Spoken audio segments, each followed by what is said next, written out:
Olá, pessoal. Aqui quem fala é o vereador professor Reinaldo. E vamos lá nesse espaço aqui bater um papo com uma pessoa que tem história na cidade de Bugaçu, uma pessoa que é da Gema, cipoense de coração, nosso amigo e querido Fábio Silvestre, psicólogo de formação, trabalha na base, uma pessoa espetacular que eu tenho muita admiração, um irmão que eu construí ao longo da minha vida aí. Fabião, obrigado pela oportunidade, viu? Opa! Boa noite a todo mundo. Reinaldo, ao contrário, o prazer é meu aí, estou muito satisfeito pelo convite. Eu chamando de Reinaldo, é professor Reinaldo, essa é uma marca já. E já não é mais o Naldão, né, das peladas do Cipó, é o professor Reinaldo. Vamos caprichar aqui. Ô, Reinaldo, uma honra, viu, você me convidar para fazer essa conversa hoje. Eu tenho acompanhado suas lives, tenho admirado muito aí a qualidade, a quantidade de pessoas bacanas e debate que você tem trazido aí para o cenário, debates importantes para Embu-Guaçu, para o desenvolvimento da nossa cidade. Queria parabenizar você também pelas pautas que você tem levado aí, né, com relação às questões fundiárias, com relação ao orçamento participativo. E aí também, óbvio que eu quero também aproveitar e pautar as questões aí de criança e adolescente, que é um pouco o fortalecimento dos conselhos, né? Como pauta aí para você levar nos projetos políticos. E estou muito satisfeito de você me convidar hoje, no dia 13 de maio, eu, negro, 132 anos da abolição da escravatura, vim fazer esse debate aqui com você, no momento que a pandemia ela estrutura e reforça essas violências que nós temos, que aparece fortemente a questão da desigualdade social, a luta de classe. Então, é claro que para nós é uma abolição inconclusa, né? É um projeto de sociedade que os pretos ainda não foram incluídos. Fábio, eu indo nessa linha, na sua opinião, né, cidadão brasileiro, preto e não tem vergonha de falar que é preto, como eu não tenho vergonha de falar que eu sou índio. Quando os caras chamam de índio, me dá um orgulho, cara. É uma coisa assim que eu fico feliz. Isso não me diminui. Na verdade, se as pessoas soubessem como eu gosto de ser chamado de índio, eles me chamariam mais de índio. Professor índio, ótimo, Professor, adoraria, entendeu? Então, assim, o racismo, ele é estrutural, está enraizado na cabeça da elite brasileira, na sua opinião? uau! Eita! Ô, Reinaldo, excelente pergunta. Acho que a data de hoje nos permite fazer essa conversa, né? A gente está falando de uma sociedade brasileira que foi toda construída no regime escravocrata, né? Nós tivemos uma economia escravocrata, uma agricultura, uma exploração da mão de obra do nosso povo preto que foi escravizado, e ela foi toda construída na lógica da branquitude, né? Mesmo os abolicionistas da época, eles queriam a abolição para pensar uma sociedade branca, né? Que nos 100 anos seguintes toda a sociedade brasileira fosse branca. Então, isso tem nome, né? Isso tem nome e tem sido refletido bastante na sociedade brasileira, da elite branca brasileira, toda essa questão. Sobretudo agora que a gente conseguiu destampar pelo comando do governo federal, a gente conseguiu destampar o que há de pior das nossas elites, né, no sentido da segregação, da separação, da luta de classes e tal. Então, o racismo, sim, ele é estrutural. A gente acaba ficando num lugar, né, Reinaldo, bem complexo, né? Eu estou num lugar bastante privilegiado, que não é o lugar do povo preto, não foi o lugar que foi sonhado para nós, né? Estou num lugar bastante interessante, assim, de caminhada, pude fazer universidade, consigo estar num banco universitário hoje, tem um grupo na universidade hoje, que é o Grupo Raízes, que discute a questão das dificuldades dos alunos pretos e também inclusive do ensino, né, que é voltado para os pretos. Poucos autores pretos são colocados para os nossos estudantes de psicologia, né? Então eles vão fazer psicologia e conhecem os brancos europeus e não todo mundo que vem lutando e construindo o conhecimento também e é povo preto. Então, quando a gente fala disso, dá um caminhão aqui de coisas para a gente falar da ideia do racismo estrutural, né? E quando eu falo isso, professor, é porque nós não estamos nos principais lugares, né? Nós não estamos nós não somos a maioria do professor universitário, nós somos a maioria do povo brasileiro, mas nós não estamos nos bons restaurantes, nós não estamos nas melhores escolas, nós não estamos nos postos de comando.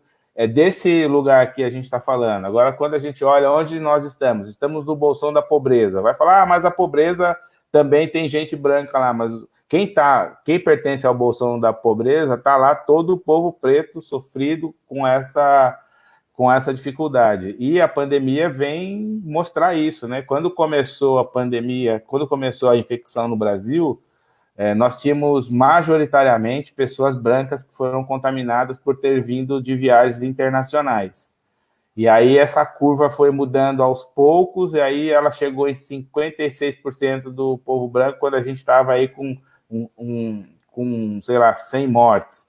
E agora, se a gente for olhar a curva, é a maioria. Por quê? Começou a pegar a classe social menos favorecida, né, os pobres, nas comunidades, nas favelas, de Brasilândia, Heliópolis, Paraisópolis. Aqui estou falando de São Paulo, mas outros cantos também que já chegou, no canto do Grajaú, etc. E aí fica marcado que é o povo preto que está lá, e é o povo preto que está morrendo, né? Que continua morrendo, né, professor? Porque a gente já tem uma coisa que é importante ser dita aqui, desculpa se eu vou me alongar, que é a ideia de uma necropolítica, né? A gente já tem uma política de extermínio da juventude preta, indígena, a gente já tem o extermínio e a violência policial voltada para nós por conta do preconceito, e essas opressões e demandas, elas ficam intensificadas. Agora é a opressão econômica, é a opressão, né, que nos força a trabalhar, que a gente vê a elite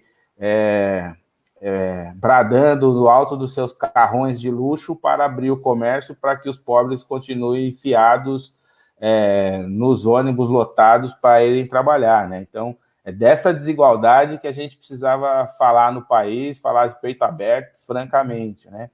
Então... Você falou de uma coisa aí, Fábio, que eu lembrei aqui antes que eu esqueça, né? Antes de mais nada, eu prometi para ele que ia mandar um abraço para ele. Ele é seu fã, é o Bigão. Ele está lá em Santa Catarina, gente, entendeu? Ele entrou aí, está assistindo. A Kátia entrou, o Mike entrou o Adelino, que foi amigo seu, jogou bola com você. Parceirão. Parceirão seu, entrou uma galera, tá entrando um monte de gente, só que não dá para falar o nome de todo mundo. Saiu um artigo, Fábio, na revista Piauí, que ele fala, né, de como o Covid veio para o Brasil e como ele está se espalhando, né? Ele veio no Brasil aonde? Qual foi o primeiro lugar que chegou no Brasil? Foi na zona oeste, né, da capital paulista, né? Onde se concentra ali, onde você tem ali, né, Cidade Jardins, você tem ali o biquinho ali, né? Uma região nobre do país, Pinheiros, né? Onde tem o pessoal que viajou para a Europa ou para a China. Não foi um cara da periferia, da Zona Leste, ou aqui do Grajaú, ou aqui de Imbuguaçu, do Cipó, do bairro do Congonhal, do Penteado, não. Foi um cara elitizado. E aí o que aconteceu? Esses caras começaram a frequentar os hospitais particulares. E eles começaram a espalhar essa doença, e ela cresceu aonde inicialmente? Na Zona Leste de São Paulo. E agora ela está vindo agora para a Zona Sul com força, né? Uhum. Eu achei interessante esse artigo que ele fala da relação da iniciativa privada e do SUS, né? Que na verdade, quem vai fazer o enfrentamento da pandemia no Brasil vai ser o SUS.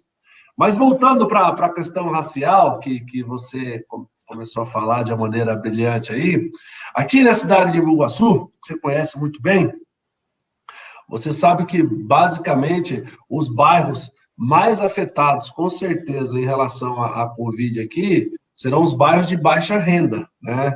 Porque você tem aqui as regiões um pouco mais ricas, né, que é o condomínio, tudo lá, as pessoas podem até serem contaminadas, mas elas têm acesso ao quê? A um convênio médico, né? Uhum.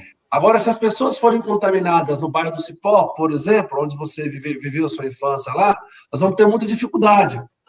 Na última reunião, eu faço parte do comitê aqui da cidade, aqui, do Covid e tal, né?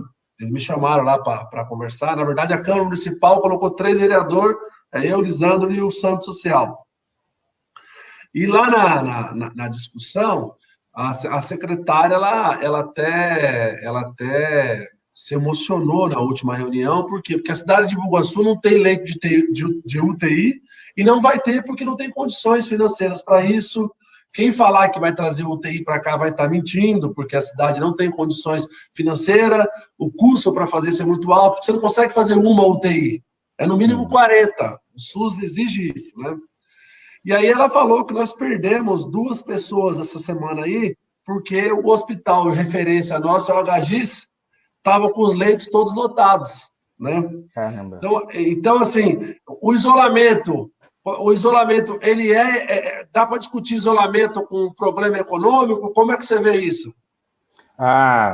Essa é uma excelente pergunta, professor. Poxa vida, primeiro cumprimentar aí o Bigão e a Adeli também, né? São 2 caras, são ímpar, sensacionais. Eu que sou fã deles, viu? Eles são pessoas muito gente boa. E agora tá chegando o Moisésão aí também da bola. Moisés. Gente boa, parceiro nosso também. Renato, queria só fazer um panorama, então, só do impacto da Covid, e eu falo do isolamento, só para a gente juntar bem aí, né? Porque eu acho que a gente, como sociedade, nós temos uma oportunidade neste momento de pandemia. A gente tem várias oportunidades, né? A gente tem a oportunidade de conviver mais facilmente com as pessoas que a gente gosta, a gente tem a oportunidade de ver o desenvolvimento dos filhos na escola, a gente tem a oportunidade do autocuidado, de se cuidar, a gente tem a oportunidade de ver o sistema escolar se reinventando, mesmo com o abismo e a desigualdade que vai ter aí, né, que já existia de quem podia na escola particular e quem estava na escola pública, mas é uma oportunidade de se reinventar. Eu vejo a escola pública agora correndo para se explicar como fazer aulas virtuais e fazer o conteúdo chegar, estimular o aprendizado dos alunos, é um desafio. Então, a gente tem uma oportunidade das pessoas conhecerem o SUS, né, e entender a importância desse sistema moderno no mundo que o Brasil tem. Tem problemas no SUS, a gente não tem nenhuma visão romântica, né? Mas eu não tenho dúvida que se não fosse o SUS, a nossa situação ia estar ainda pior. E aí tem oportunidade, inclusive, Reinaldo, que eu queria marcar aqui, de que você que é economista vai falar disso, eu não vou entrar na sua área, não me arrisco. Se eu entrar nessa área aí é pênalti, eu não vou fazer o gol. A primeira vez que a gente está tendo uma discussão séria aqui, importante, acho que a gente tinha que valorizar isso, inclusive você aí do Partido Trabalhador, valorizar que a gente está falando que quem move a economia nesse Brasil é o trabalhador. É a primeira vez que a gente escuta falar isso. Precisamos voltar a fazer formação de base para a gente ter consciência de classe e se entender como classe trabalhadora, que é a classe trabalhadora que move o país. Só foi o trabalhador deixar. Cadê o discurso de empresário, de que investe? Cadê esse discurso? Não. E outro, né? O setor produtivo está sofrido, aí está achatado. Você vai falar disso aí, né? Melhor que eu. Quem vai lucrar nesse momento de pandemia é banco, que é um horror, né? É um horror uma situação dessa. Então, eu estou fazendo esse cenário. A gente ainda tem impactos negativos, a ideia da violência contra crianças, contra mulheres, nessa hora que a gente está mais confinado. A gente tem um problema grave aí, né? Que é a depressão, os problemas de saúde mental que não são cuidados, a gente tem cuidado cada vez menos dele, então tem se agravado essa questão. A gente tem visto o grande número de pessoas que são hipocondríacas, né, Reinaldo, e acabaram procurando o posto de saúde com poucos sintomas para irem lá. A gente viu também uma motivação grande das pessoas pelo pânico da pandemia, de sair correndo, comprar coisas do mercado com medo do desabastecimento. Mas eu queria marcar uma coisa que é muito importante aqui também. A gente teve a oportunidade de ver, Reinaldo, muita solidariedade, né? De ver que essa sociedade que a gente vive é uma sociedade bacana, que olha fraternamente e afetuosamente o seu co-irmão, né? E luta por ele. Eu vejo lá os times de futebol se organizando para ajudar quem precisa, as campanhas de solidariedade, as empresas, campanhas de doação, de proteção, de máscara. Nós também estamos vivendo um show de solidariedade, eu não queria deixar de não marcar isso. Entrou na live aqui, eu falei de futebol, mas entrou na live aqui, Reinaldo, uma pessoa que você precisa conhecer muito, que é o Adelso. Adelso é um parceiro antigo, Adelso é das categorias de base lá do Audax, e é um parceiro ímpar, assim, eu queria deixar aqui, marcado aqui meu abraço para ele, é outro irmão. E aí, voltando à sua pergunta, eu acho de verdade que o governo federal, na figura do presidente Bolsonaro, criou uma falsa polêmica, né? Hoje a gente vive na Covid uma crise sanitária, a gente vive uma crise econômica e uma crise política. A sanitária e a econômica eu me arrisco, a política eu passo a bola, a gente faz uma tabelinha. Mas eu acho, de fato, que é um falso dilema entre saúde e emprego, Reinaldo. O isolamento ele é necessário, e ele é necessário por um motivo muito simples, é só para que as pessoas não se contaminem todas ao mesmo tempo e estrangule o sistema de saúde, né? As pessoas, é um vírus que veio para ficar mais tempo aí, eu estou achando. Mas, viu, né? Fábio, você falou uma coisa da economia, né? Que só para dar uma apimentada no debate, aqui na cidade de Embu-Guaçu, só para mostrar a prática da coisa aqui, na prática, né? Aqui na cidade de Embu-Guaçu, o comércio da cidade está todo desesperado, e a gente entende isso. A gente entende isso e a gente não somos contra a economia, né? Somos a favor da economia. Só que eu falo para todo mundo, só tem economia com vida. Se não tiver vida, não adianta você ter economia. E outra coisa, você teve uma fala sua aí que eu achei espetacular, né? Tá mostrando de fato o que comanda a economia não são as máquinas, são os trabalhadores, né? Nós estamos vivendo no Brasil hoje uma crise do consumo. Existe um estoque de produto que está aí guardado, as pessoas não estão podendo comprar. Aí o governo ele tem que fazer a parte dele para quê? Para estimular o consumo, para você minimizar esse problema. Mas tem o pessoal que trabalha comigo, fica mandando as mensagens aqui, de vez em quando tem que abaixar, anotar. Aí teve um cara mandou um negócio a mim aqui que eu falei, puta, meu, é para você que tem que ser essa pergunta. Quando a Marielle comemorou a morte dela, né, tem a luta não só das mulheres negras, mas da mulher em si, né? E aí eu coloquei um post da Marielle, para você ter uma ideia, foi um post, ele só perdeu pro post do Lula. Eu coloquei uma foto com o Lula, deu lá um monte de gente lá, de alcance, curtida e tal. O alcance da Marielle, salvo engano, foi 34 mil pessoas. Caramba! Comentário foi mais de 400. E foi meio que, né, algumas pessoas falam, é só mulher negra? É só, por que e as brancas não? Eu queria que você retratasse isso. Fala um pouco sobre esse assunto, que é uma onda que você consegue surfar bem. Sim.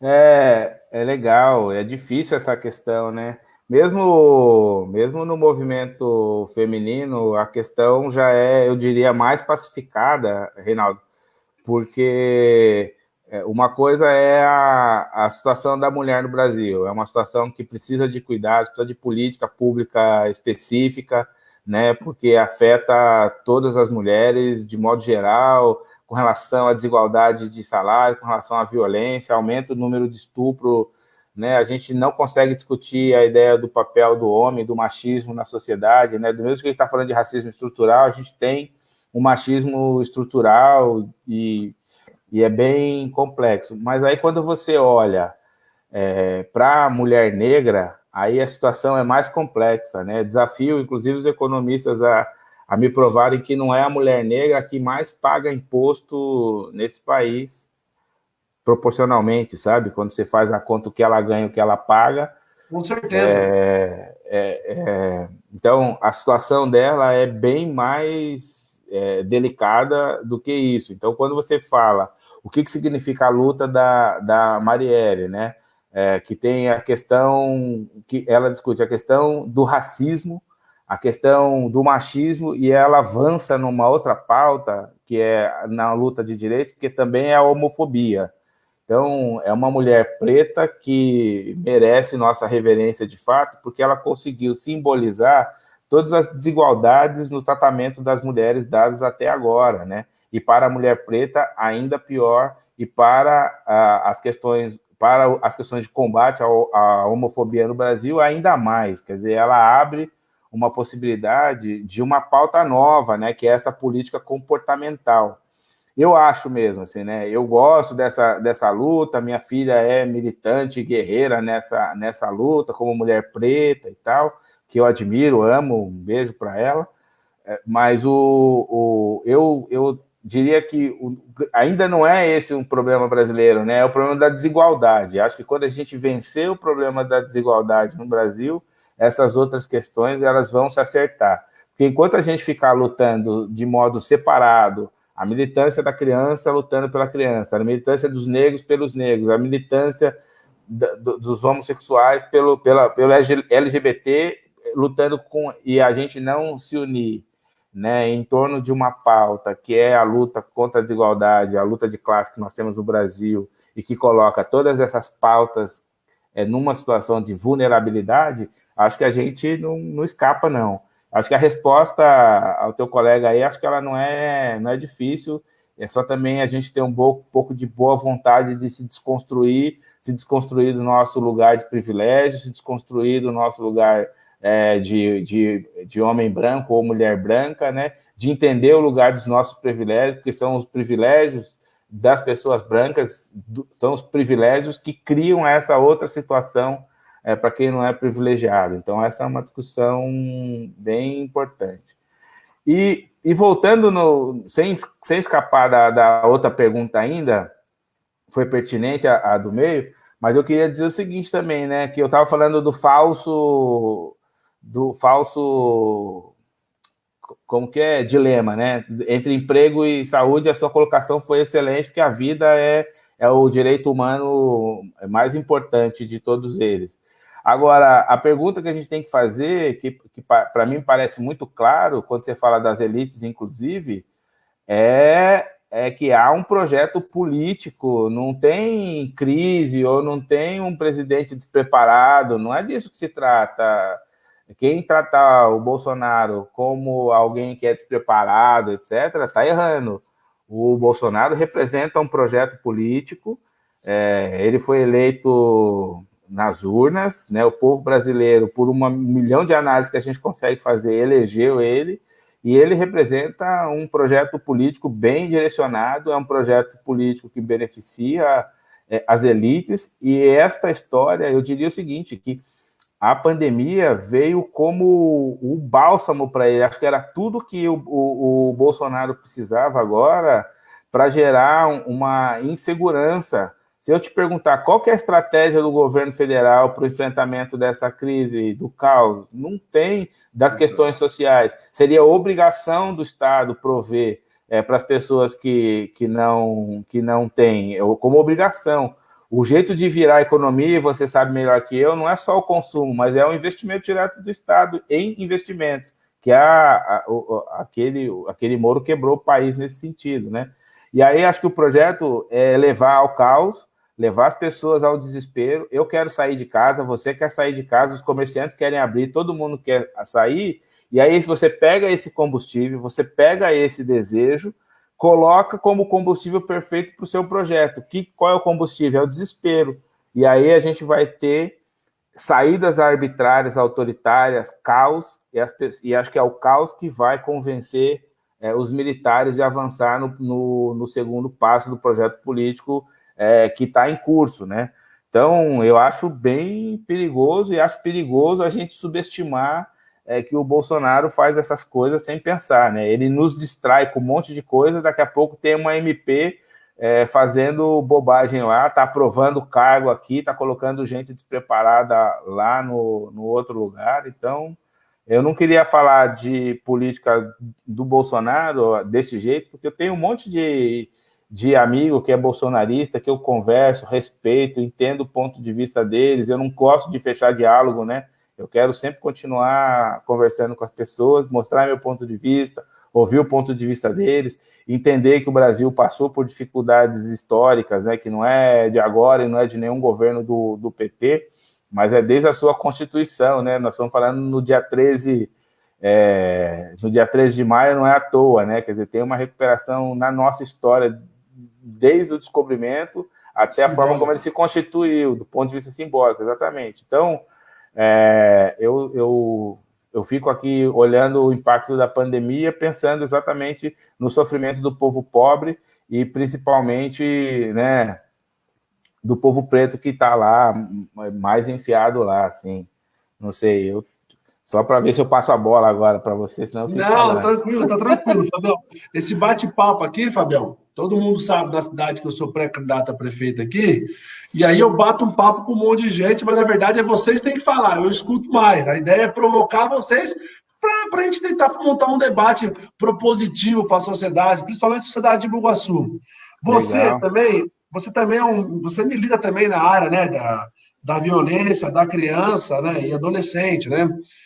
Como é que você acha qual o impacto da Covid, né, sobre essas crianças e adolescentes que já vinham sofrendo bastante, e a pandemia agora ela só veio dificultar ainda a vida dessas crianças que já vinham sofrendo. Como é que dá para encarar isso? Qual que é a prática disso? Relata um pouco para a gente, sua experiência aí, meu querido. Sim. Primeiro, dar um abraço aqui na Daniela Carvalho, minha aluna, é autora de um livro comigo aqui, e aí eu queria deixar aqui um abraço para ela, estou vendo que ela chegou por aqui. Eu acho, já de muito tempo, né, que a gente tem uma legislação que é o Estatuto da... Oi. Só segura um pouquinho que eu tenho que falar. Cristina Franca, minha irmã. Te amo, minha irmã.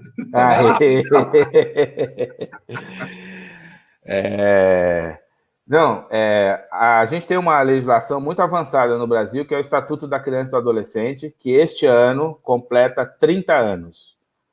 Mas a gente não viu ainda refletido no orçamento como prioridade a situação da criança e do adolescente. Então, criança e adolescente, ela não é prioridade na vida de todo mundo. E aí, quando você pega uma situação dessa, você está vendo os pais sofrerem com as suas crianças dentro de casa, né? Porque era mais fácil ficar reclamando do professor, que o professor não faz, que o professor não aquilo, né? E agora essa dificuldade um pouco de viver dentro de casa com as crianças. Mas também, Reinaldo, é a hora que fica aflorado o que eu disse antes, né? Tem uma situação que violenta a criança e que rouba seu futuro, que não só é o abuso sexual ou a violência em excesso, né, com a ideia de fazer educação, tem se cometido muita violência contra a criança, né?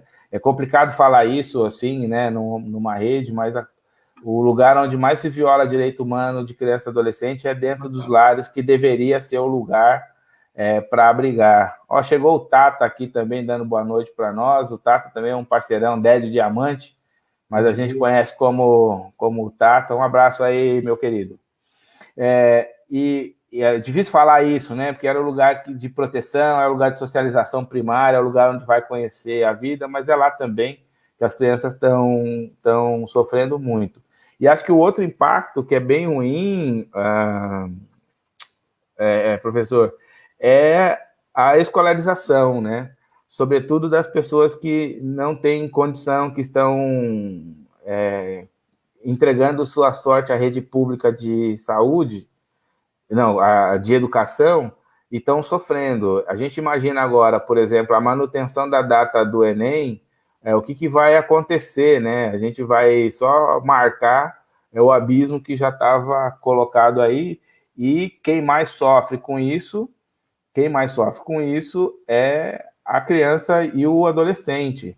Então, eu fico vendo pessoas que são militantes, fico pensando como é que a gente pensa o fortalecimento dos conselhos de direito, como é que a gente faz com que os conselhos tutelares tenham uma atuação mais bacana, que a sociedade entenda para que serve o conselho tutelar, né? Tem gente que acha que ainda é para perseguir, pegar criança, e não para ser o defensor do seu direito, né? Eu digo que o conselho tutelar é o PROCON da criança. A criança tem que ir lá, é o lugar para a criança ir lá reclamar, não é para ninguém reclamar de criança naquele lugar. E acho que você tem uma oportunidade aí, como candidato a prefeito, de ter uma boa política que considere criança e adolescente em todas as pastas, viu, professor? Acho que isso seria muito importante ver refletido numa cidade de Embu-Guaçu, que já tem seus cuidados, mas que pode crescer e aperfeiçoar.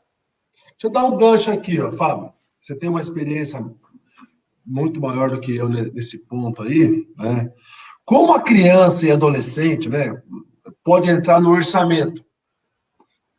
Na prática. Eu assisti você falando do orçamento participativo. Eu achei o máximo. Uma delas é que se você for eleito e será e terá meu voto, já declarando aqui, você conseguir fazer orçamento participativo e fazer o orçamento participativo criança é maravilhoso. O orçamento participativo ou o orçamento para criança, Reinaldo, está na prioridade. Qual que vai ser a prioridade de criança e adolescente na escola? Né? Porque muitas prefeituras usam os 25% obrigatórios para fazer outras coisas, como aluguel de ônibus, locação de ônibus, etc. E esse dinheiro não chega na melhoria da escola, não chega na melhoria da qualidade de formação dos professores, de criar melhores condições de trabalho, de melhorar o salário. Quer dizer, né, você tem ali um problema. Como é que ele chega no esporte e lazer? Não chega, né? O dinheiro é curtinho, já não é prioridade. Como que é na saúde? Quais são as políticas e quantos pediatras e quais são as políticas que nós temos que vai assegurar o direito da criança e do adolescente? Mas não só, né? Quer dizer, na estrutura, na construção dos equipamentos, como é que garante que os equipamentos sejam equipamentos que a criança consiga ter acesso, ser acessível para as crianças, né? A gente só pensa o mundo para o adulto quando pensa as construções, né? Faz a escola, compra cadeira desse tamanho, não compra, né? Só lá na creche, na educação infantil é que tem essas coisas. Então, a criança e adolescente dá para ser priorizada em todas as pastas, em todos os orçamentos, Reinaldo. E acho que isso... O pastor, duas pessoas aí, a Daniela de Carvalho, sua fã, tá mandando abraço para você aí. Opa! Né, tá colocando uma mensagem boa aí. Aí tem o pastor Sérgio, ele entrou aí, o pastor Sérgio, ele falou uma coisa que eu achei legal, e você também acabou de fazer um comentário. O Fundeb, né, que é o Fundo do Desenvolvimento da Educação Básica, o que acontece? Em 2006, era Fundef e foi para Fundeb, né? Aí o governo ele falou o seguinte, ó, de 100% do recurso do Fundeb, 60% tem que ser gasto com folha de pagamento de professores e os 40% com infraestrutura, tal, né? Infraestrutura, giz, lousa, folha, tal. E o que a gente vê muito aqui em Embu-Guaçu e prefeituras próximas daqui, parece que é uma dinâmica, nacional, né? As pessoas investem pouco na parte humana, investem mais em coisas, objetos, né? Você falou, eu vou alugar um prédio muito bonito, muito confortável, mas será que é isso que vai desenvolver a cabeça de uma criança?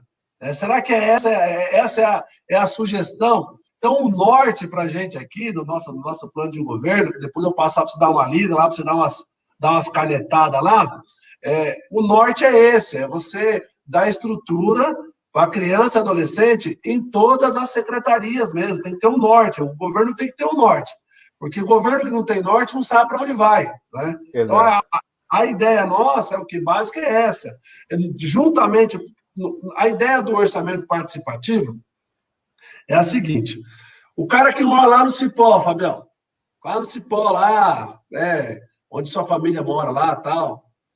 Aí, mandar um abraço pro seu irmão, o Fernandão. O Fernandão, de vez em quando, encontro com ele na rua. E o Fernandão é gente Figura. boa, pessoa espetacular. Aí, você chega lá no Cipó, lá no bairro Parque São Paulo, aí vamos fazer uma audiência pública do orçamento lá. Chega e fala, ó, aqui pro Cipó tem essa quantidade de recursos para gastar aqui. É pouco, é R$100, é R$200, é R$300, é R$1 milhão, mas tem que chamar o povo, não interessa o quanto que tem. Ó, desse que tem aqui, eu tenho que tirar 40% para quê? Para a saúde e para a educação, que a lei existe de mim. Os outros 60%, o que nós vamos fazer? Porque aí você cria, você dá responsabilidade para a população começar a ter mais carinho pela cidade. Claro. E quando o cara do bairro for reclamar, aqui nesse bairro não tem isso, mas peraí, no orçamento participativo, se tiver acesso, nós não vamos fazer audiência de orçamento participativo, Fábio, numa segunda-feira, 10 horas da manhã. Vai ser no sabadão, 10 horas da manhã, para lotar mesmo, para o povo participar. Não é fazer como é feito hoje na cidade de Bugaçu. Você pega a peça orçamentária, leva no sábado, coloca os secretários para falar 15 minutos, dá 3 minutos para o cidadão comum falar, ou seja, para eles não participarem de absolutamente nada. Então, a ideia é o quê? Do orçamento participativo, quando você fala da criança, adolescente, eu falei, pô, esse é o gancho que eu preciso para dialogar esse assunto. Porque, infelizmente, as nossas crianças aqui, o Conselho Tutelar de Bugaçu, ele faz mágica. E se você pegar o orçamento deles aqui, é vergonhoso. Nunca teve carinho, entendeu? A nossa estrutura municipal nunca teve carinho ao Conselho Tutelar. Né? E aí, remunera mal os conselheiros.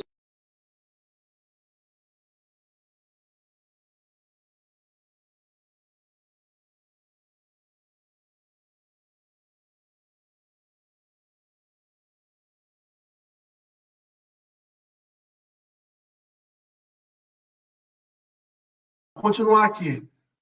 Fábio caiu do Fábio, vamos lá. Então, ó, a ideia, pessoal, eu estava falando, o Fábio vai voltar já já. A ideia, quando você tem um orçamento participativo, você vai dar a possibilidade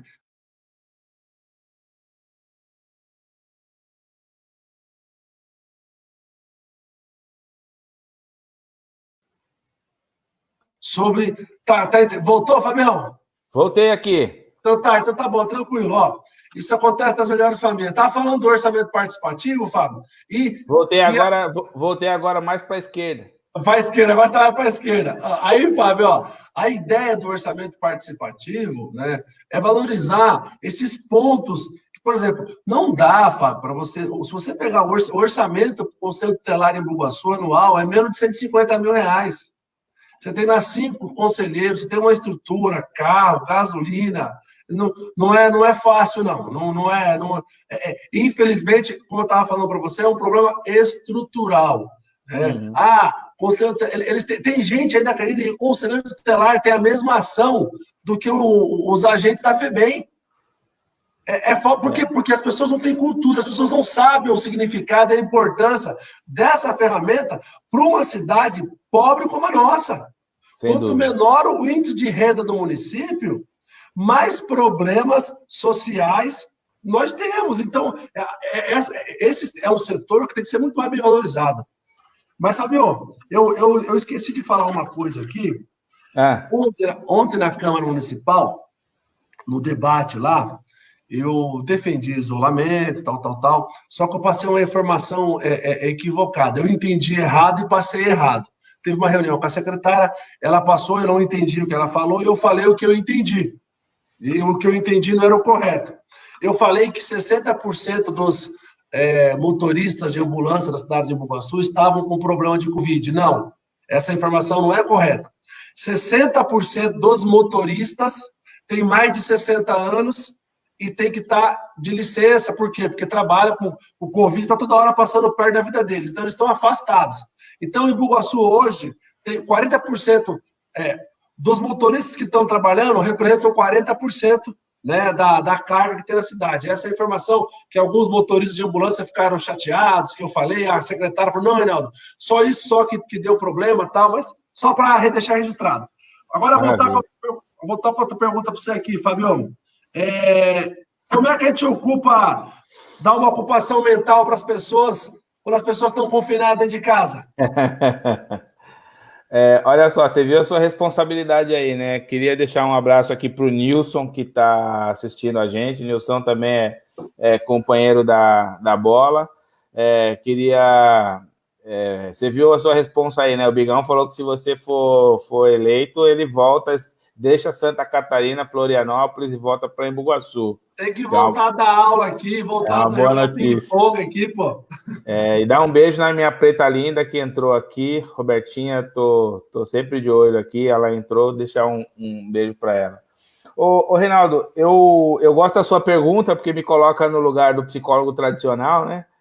Mas ela também é bem complexa, essa pergunta, eu diria, porque a gente está vivendo momentos muito difíceis, que a gente está falando de movimentos de sofrimento emocional, a gente está falando de mudança de comportamento da sociedade. Então, pensar o que ocuparia a cabeça das pessoas é falar para muita gente, né?